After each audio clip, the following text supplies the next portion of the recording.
the Timberwolves. The Nuggets looking to avoid elimination. But the Timber Pups are injury-riddled, to say the least. Julius Randle entering the arena wearing Dante DiVincenzo's jersey. He's out with the torn Achilles. No Anthony Edwards or Ayo Dosunmu in this one. Mid-second quarter, Nuggets down 1, now up 2. Shot clock was winding down and Nikola Jokic hit that one. Later in the second, Timberwolves up to Jaden McDaniels, making it a 4-point game. Then with the Pups up 5, Terrence Shannon Jr. Just outrageous dunk. They outscored the Nuggets by 24 in the paint, by the way. The lead now is 7. A few possessions later, Jokic trying to score inside, but blocked by Rudy Gobert. He also had 10 points to go with those 2 blocks, 13 rebounds, and 8 assists. It was a 7-point lead for Minnesota at the half. In the third, Nuggets still down 7. Jokic, little give and go. Jamal Murray. Jokic, the floater. It's a 5-point game. Next Nuggets possession, Jokic drawing them in. He's going to find Cameron Johnson, knocking down the triple from the corner. Jokic did what he could to keep his team in this. He had 28 points, 9 rebounds, and 10 assists. It was a 2-point game. But this man is a man on a mission. McDaniels embracing that villain role. Whatever it is, it's working. The lead was 82-74 after 3. Keep an eye on Jokic and Jalen Clark. Nuggets down 6 in the fourth. Jokic trying to set the screen on Clark. They get tangled, if you will. There is a scuffle. Both teams break it up. Clark pushes Jokic. Jokic pushes back. Then Naz Reid gets in the mix of it by pushing Jokic. Jokic, Clark, and Reid all stayed in the game. They're all teed up. Gobert finding Shannon Jr. Only 3 of the game, but that was as the clock expired. Pups up 8. Shannon Jr. had 24. There's the reaction from the co-owner, A-Rod.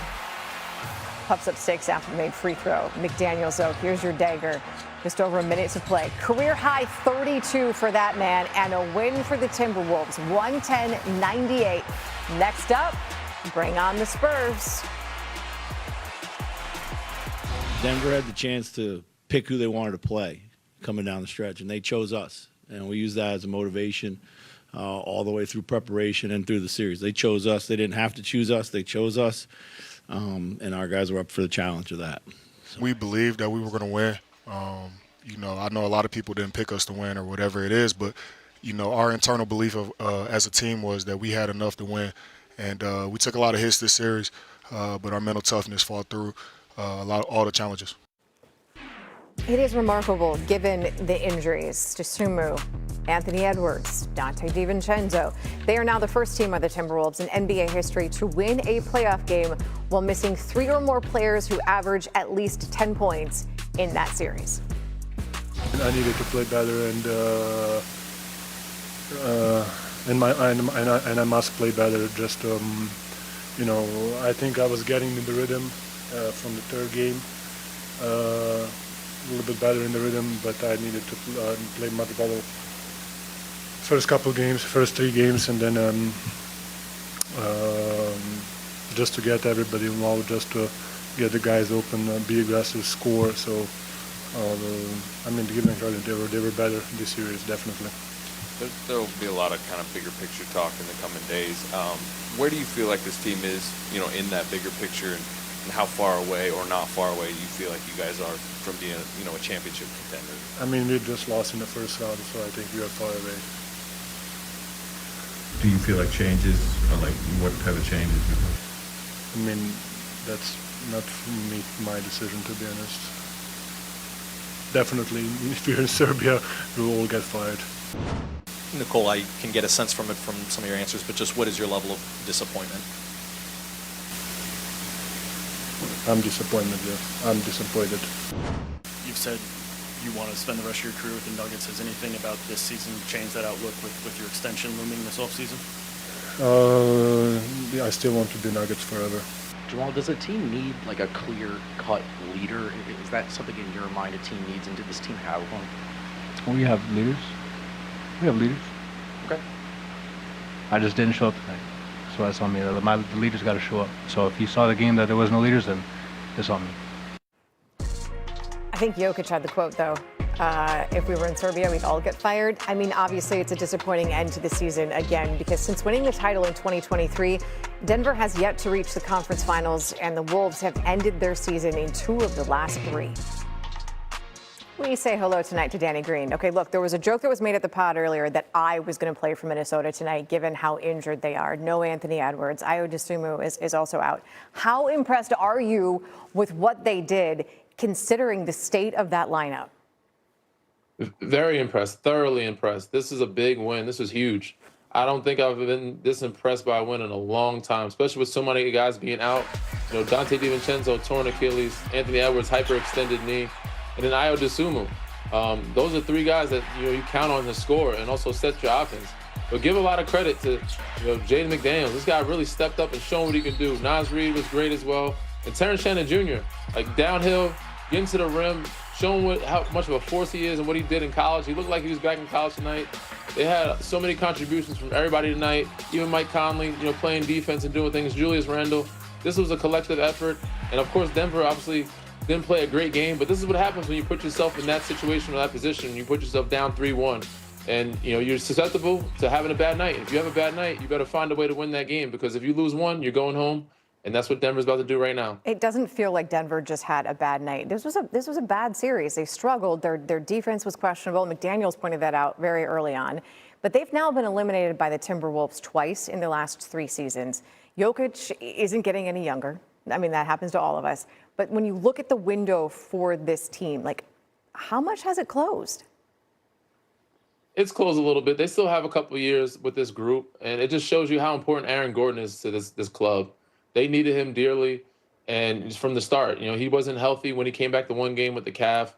He's got to be 100% even throughout the season. If they had him throughout the season, the seeding might have been different. But this is just a bad matchup for Denver. For some odd reason, they don't play well against Minnesota. Minnesota plays extremely hard and extremely well when they see the Denver Nuggets jersey. So this was just a bad one for them.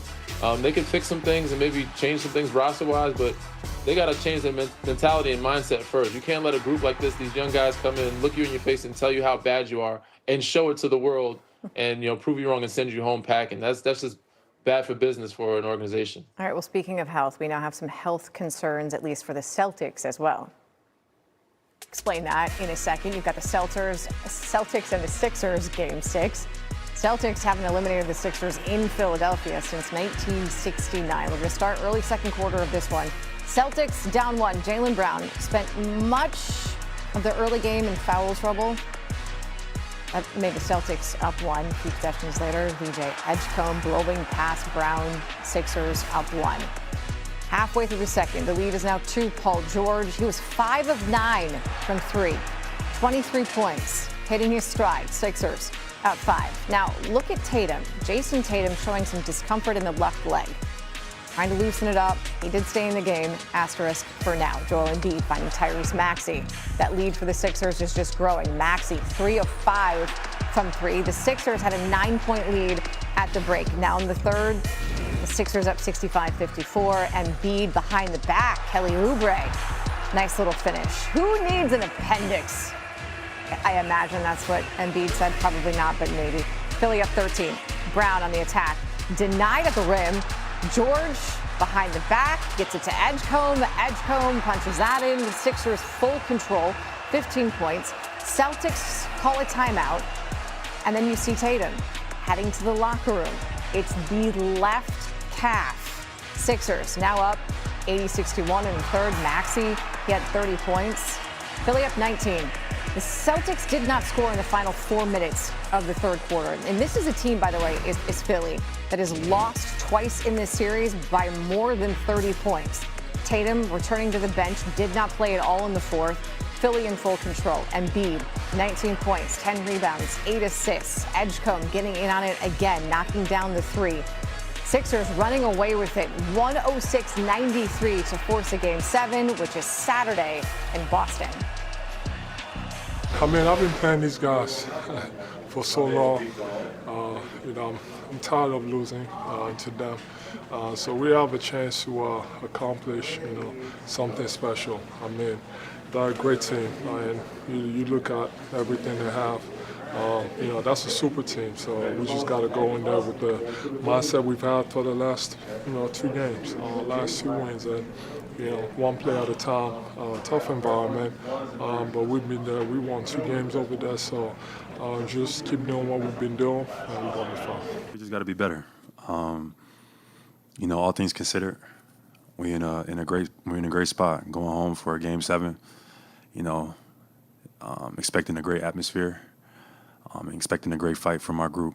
Last 2 games wasn't the best, but you move on. So I'm looking forward to it, and I'm excited for Game 7.